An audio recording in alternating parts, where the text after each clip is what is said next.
everyone. My name is Marisa Stone with Simon Says Social and the Systems Lounge, and I want to welcome you today to the 2017 Business Systems Virtual Summit, where you get to learn all the systems that our speakers use to get things done. And I am super, super excited to have Amy Saenz here today. She is going to talk with us all about charging what you're worth. This is super important, guys. You can't make money if you're not charging what you're worth. So let me tell you a little bit about Amy. She is the proud mother of 3 little people who was forced into the decision to go back to work after maternity leave and basically bring home essentially no money after childcare expenses, or find a way to create an income from home. After quickly rising in the ranks as a Beachbody coach, she found that her true passion was really kind of that behind the scenes stuff of creating and building businesses from the ground up. She also quickly found that her niche was being real about the struggles of a mompreneur, right? And so she used her social media channels to really highlight those struggles. This mompreneur thing just kind of took off, so she decided to launch Heels and Hustle. As Amy describes it, this has been one serious roller coaster ride. I can only imagine what that's like since I've never been on one. Hello, bucket list. Once she decided to start living her life on purpose and taking her career in that direction that she wanted to go, she found the freedom to not only watch her kids, but give them the life that they deserve. The doors of Heels and Hustle opened. She started to run with it, and she hasn't looked back since. According to Amy, when you put into the universe what you really want, those dreams kind of have a way of just finding you. And that's exactly what happened to Amy. And she's found her passion of helping women like you with big dreams build their businesses without stress, so that you can do all the amazing things that you want to do to leave your mark on the world. Amy, welcome to the Business Systems Summit. I'm so excited to have you here. Thank you. I'm so excited to be here. Thank you for asking me. I really appreciate that. Well, I am super excited to dive into this topic because this is such a big deal for a lot of people, like really understanding, why is this important? What do I need to know? How do I need to go about figuring out what I charge? So let's kind of begin at the beginning. What does it mean to charge what you're worth? Well, it means that you're putting a value on yourself and your expertise and your knowledge. Like, to be honest, when I started, I had no idea what to charge. I turned to a friend. I was like, I need to know what I'm charging. And she's like, well, this is what I charge and this is what I do. I'm like, okay, well, but I'm not you. Right. So it's like, you have to find a way to put value on your knowledge and your expertise. Yeah. Yeah. And I think one of the things that I always think about is how much time and energy did I put into learning what I know how to do? Like, that's worth something, It is. It truly is worth it, because you're spending all this time, like you're spending time learning this so you could do this, so you can go here, so you can be there, so you can, and then get bigger clients and charge more. Like, this is all a process, and definitely it's tough. Yeah, it is definitely very tough. So let's talk a little bit about why entrepreneurs should be concerned with charging what they're worth. Why should we care? Because you're putting a value on your time. As an entrepreneur, like I'm sure you know, just as I know, there really is no time limit. Right. Especially when you're first starting. Like, you're spending time just sitting at your computer staring at a screen wondering what the heck to do. Right. Right? There's no 9 to 5. And like, yeah, people are like, I'm going to be an entrepreneur so that I can cut back on my hours. That's not it in the beginning. No. No, so you need to find a way to understand that your time is worth money. Yeah. So you're not going to sit in a chair anymore. You're not going to an office from 9 to 5 to sit there and be like, okay, so I'm getting paid from this hour to this hour, so I'm going to do my work. No, your time is like all day. Yeah. It's all day. So you have to understand that, like, when people are looking for someone to help them, they're sure at some points people are looking for cheap labor. But like, when they're looking for cheap labor, they're looking for a quick fix. Right. But when you know what you're worth and you're charging a higher amount, then people know and they trust you. They believe that you are going to get that work done and that you are going to be the person that they can rely on. Yeah. And I think that, huge, right? Is you're the person that they can rely on. So they're hiring you for your expertise and for your knowledge, and that's worth something. So one of the things that I read about figuring out what to charge way back when was that you really need to be looking at your competition and what they're charging. What are your thoughts about that? Well, to be honest, when you asked me to join you on the summit and to talk about this, I was like, I'm going to look up and see. Like, I'm going to go to Google and be like, charging what you're worth. And you get calculators. Yeah. Like, there's all sorts of calculators out there that are going to tell you this is what you should charge. This is what you're worth. And I honestly, I look at my competition, but at the same time, I can stand back and say, okay, I'm not them. Right. My skill set is different than their skill set. My specialties are different than their specialties. Like, I can get a general kind of idea about this is where people are charging. But at the same time, for example, I do funnels, but I know some people who do funnels and they charge like $150 an hour. Right. Now, granted, they are probably expertise in funnels. So I'm not going to even try to charge $150 an hour to do funnels. Right.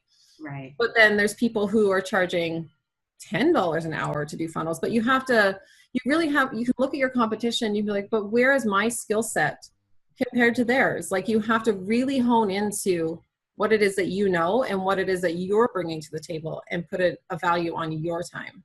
Yeah, I completely agree with that. One of the other things I read was that the market will pay what it's proved to pay. And and I know we're gonna dive deeper into this entire concept later, but one of the stories that I'd like to share in this space is that when I first started out, I felt like my fees were kind of nominal fees. They were in there, they were with the competition, they were relatively in line with what everybody else was charging. And then at the beginning of the year, I raised my rates. And I thought, okay, this is either going to work or not, right? Everything is a 50-50. It's either going to happen or not. Exactly, yeah. And what I found is I actually got a ton more business simply because I jumped up. And what that told my audience, again, the market is going to pay what the market has proven to pay. What that told my audience is that I'm offering a better service. I'm offering a better product. I'm a cut above the rest, right? And so what are some ways in which you've applied this theory to your own process of setting your fees? Well,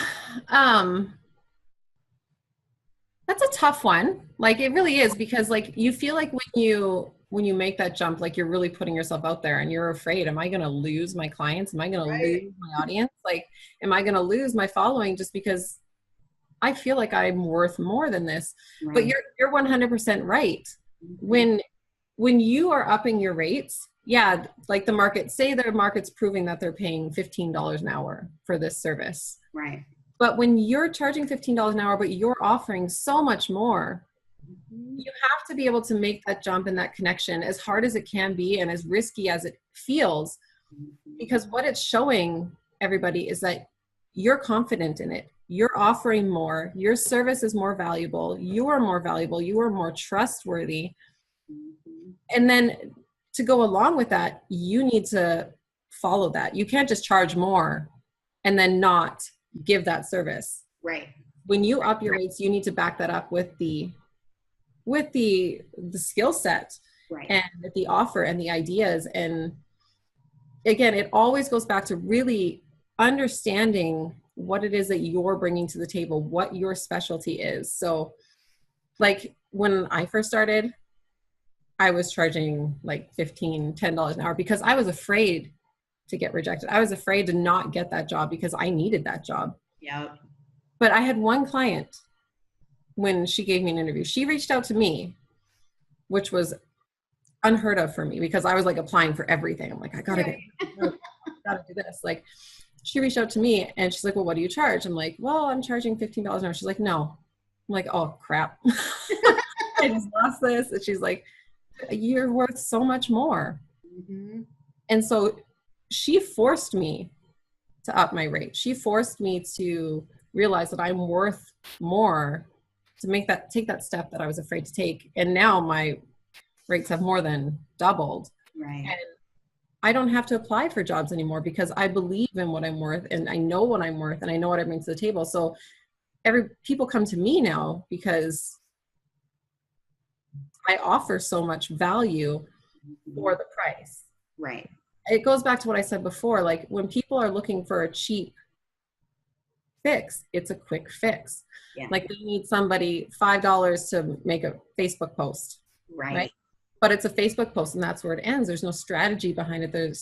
So you have to know when you're offering this, and this, that you need to be charging appropriately. And people are going to pay that because they're going to see the value. Yeah. Yeah. Totally agree with that. And I think the other side of this coin is you get to choose who you work with. You exactly really have that choice. I know that sounds like you're not connected to the phone anymore where someone's gonna be like, you have to stay on the phone with this person even though they're treating you like crap. You can say no and exactly. And people will actually respect you more because of that. So keep in mind that you get to pick and choose, and you get to choose those higher end clients that are going to pay what you're worth.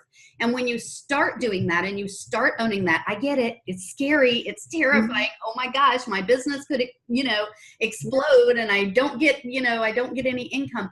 Once you start doing that, it's a game changer. It is really, truly a game changer. And at the same time, I'm not saying like reject those jobs that are paying you $15 an hour. You can take those and have it as a learning experience, like hone your skills with those jobs, right? Like you can really learn how to make a valuable post with that $15 an hour job because they're paying you just for the post. Right. You don't have to put all that other stuff in. Really hone in on that one thing that they're asking you for and become an expert in that so that when the next person comes to you, you have examples of your work, you have examples of your outcome, and you can charge more for that skill.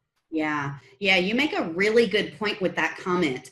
And that's one of the things I do. If I have a client and their budget is just too tight to pay the prices that I'm charging, then I simply back off what I'm offering. Okay, well, I'll do this for that amount of money, or I'll do that for that amount of money. So keep that in mind too. You can work with some of those clients who simply aren't there yet, because part of the goal of you working with them is that they get there, right? Exactly. You want to be there long term. You don't want to be out there looking for a new client every month because they can't afford to keep you any longer. Customize what you're offering for that person so it fits, like especially in the beginning. If you're unsure about where your place is and what's going on, don't say no. Yeah. Take it, customize it, and learn. Yeah. And learning is one of the biggest components as an entrepreneur. We are all always evolving, always changing, always learning. So keep that in mind. And that kind of takes us into my next question for you. One of the myths in the entrepreneurial world is that, oh my gosh, I've got to be perfect before I can offer this product or service. Can we just talk about this for a minute? Oh my gosh. If I had to be perfect when I started, I would never have started. I still wouldn't be started. Yeah, exactly. We all make mistakes. We're all human. We're all learning.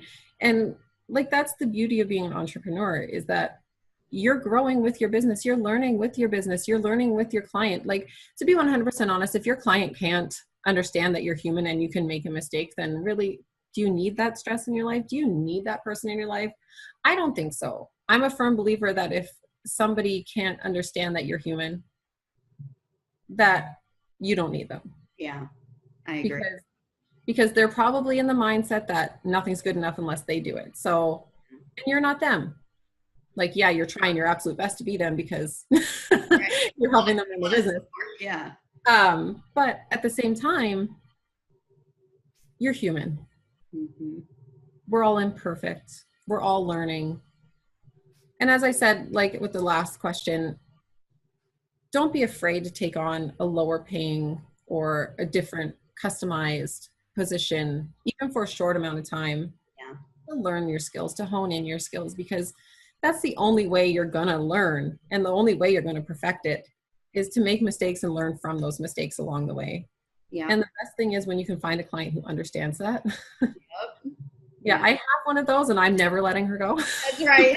Those are your ideal clients, folks. Exactly. Those are your ideal clients, the ones that understand that you're human. You work primarily online as well. So you have to be prepared for those kind of situations when your tools aren't working, or when your internet goes out, or when there's a storm and there's no power, like, and you can't do anything. Right. So you really need to make sure that there's room for learning. Yeah. But I also like to say, be honest about what you can and can't do up front. Don't tell somebody that you know how to do a funnel when you can't. Yep. Because Lord knows you can't learn how to do a funnel in 2 days when they ask you to do a funnel. Right. Not a successful one anyway. You might be able to learn how to do a funnel. You might be able to learn how to do it, but when they're like, I need a 5-tier funnel by Wednesday, and it's Monday, and you're like, oh Lordy, I shouldn't have told you I know how to do a funnel. Right. And I think one of the biggest components in this entire conversation as well is, this is no different than if you were hired in a position inside a corporation and you were hired for certain tasks, but there are also some tasks that you're going to have to spin off and do associated with your job that maybe you weren't quite, clear on having to do those things. Everybody is always growing and learning. You're no different. It is a little bit different because it's all on you. It's your business, but you're no different. You're still going to grow and evolve as you go through working with different clients. Exactly. So, okay, so let's dive into kind of a case study. So I'm an entrepreneur. I got my first client, and in the first week, I made this horrible mistake. What in the world should I do? Do I need to lower my fees now? Never lower your fees. You're charging that because, as we said, that's what you feel you're worth. Yeah. So never lower your fees. What you need to do is you need to own up to your mistake. Yeah. Don't try to pass the blame off on somebody else. Don't try to blame your tools or blame your internet, blame your connection, blame your kids, like the dog. Yeah, the dog chewed my computer cord, so I couldn't do any work. Just own up to it. It's the same thing as you were saying. Like, compare it to when you were working in Wall Street. Right, corporate America. Yeah, exactly. Like, you really need to own up to your mistakes, because that's the only way that you're going to learn. That's the only way that you're going to evolve in your business, is to be able to take responsibility for your actions. Yeah. Maybe at the same time, that mistake was just a misinterpretation of what your client said versus what you thought they said. And so then you need to find a better way to communicate. You need to find a better, clearer path of communication between the two of you. Or maybe you missed a deadline, a super important deadline. Okay, well, let's find the tools that we need in order to stay organized, whether that's using your Google Calendar, setting up alerts on there to pop up on your phone. So when you're out at the grocery store, like, oh crap, I need to go home and I need to, I need to finish this and get it in. Set your deadlines. In my business, I set my deadlines usually 3 days to a week in advance of when they're actually due. Yeah. That way I can bring things to my client and be like, here's what I have so far. And then if anything needs to be adjusted, I still have that time before the deadline to do it. Yep. I use tools like Trello, or I use tools like Asana, or I use, there's so many tools out there that can help you stay on top of your tasks, stay on top of your responsibilities. And as I said before, make sure that you're being honest about what you can and can't do. Exactly. Because if you're telling your client that you can do this service, then make sure that you can do it, because they're relying on you. They're paying you for that. Yeah. And if you're finding that you're lacking in one area, take a course. Yes. Watch a YouTube video. Yeah. And that actually brings me into our next topic, right? I read somewhere that the energy of money is very dense and slow moving. So it takes a while to get that momentum up and running. What are your thoughts on money energy, and what should we be doing in lieu as we're waiting on this money to start rolling in? What are some of the things we should be doing? And you mentioned one, learn something. Yeah, learn something, take a course. There are so many courses out there. And I'm not saying go to your top level course and pay $1,500 a month. You can buy courses from some really recognized names for $1 or $5. If you sign up for people's newsletters, for example, Kimra. I'm sure everybody watching this knows who Kimra is. Yeah, Kimra Luna. She's amazing. Yeah. You sign up for her newsletter, you're going to be getting so much value. Yeah. And then you're going to be getting offers for her courses for $5. Who can't invest $5 in a business? And plus, it's a business right off at the end of the year. Right. So. Right. And when you're done that, you can be like, okay, I've taken a course on Facebook ads. Now I know how to do Facebook ads. I can add that to my list of things that I can do. Then, okay, my price can go up from there. Yeah. Right. And so in lieu of when you're waiting for this to happen, put yourself out there. Yeah. Take a risk, apply for something that you don't like. I'm not saying apply for something that you don't have the skills for, but apply for something that really like pushes you. Yeah. And if you get that job, which if you're putting it out there that you want it, it's going to come to you. Mm-hmm. You just need to believe it, stay your course. Yeah. And when you get that job, you're going to be ready to go. Yeah. So make sure you're constantly learning. Make sure you're finding ways to improve your skills. Like if you could see my desk right now, I have piles of courses like all over my desk. Like I'm constantly learning. Yep. So just put yourself out there, believe in yourself. Do things that scare you. Yes. Really, honestly, do things that scare you. Like I applied for one job where it was like with a yoga therapist. I'm like, I know nothing about yoga, nothing whatsoever. But this sounds like a really good opportunity, so I'm going to apply for it. And guess what? I didn't know anything about yoga, but I got the job because of my belief in myself and my ability to do that. And then from that job, I ended up getting 3 more referrals. Mm-hmm. So put yourself out there. Do things that you're like, I'm not sure if this is going to work out or not. Yeah. What's going to happen to you if it doesn't work out? It doesn't work out. You're in the same spot you were before, but at least you tried. That's right. You have nothing to lose. You have nothing to lose. So, Amy, I know we're coming to the end of this interview, and I hate that because I'm really enjoying this conversation. But I also know we're going to take a much, much deeper dive in the next interview with regard to charging what you're worth. But is there anything else that we need to know now about charging what we're worth and really taking that stand to own what we're worth? Well, what I did when I started was I made a list of the skills that I knew how to do, the tools that I knew how to use, my experience in those things, where I found my strengths were, where I found my weaknesses were. And that really helped me take a step back to see like, okay, so I actually do bring a lot to the table. I'm not just bringing like, I can type on a keyboard and write a Facebook post. Like I'm bringing a lot of skills and a lot of tools, which takes so much work off of your client's plate because they don't have to teach you how to do these things. Right. So really take a step back, focus on your strengths, but at the same time, focus on your weaknesses.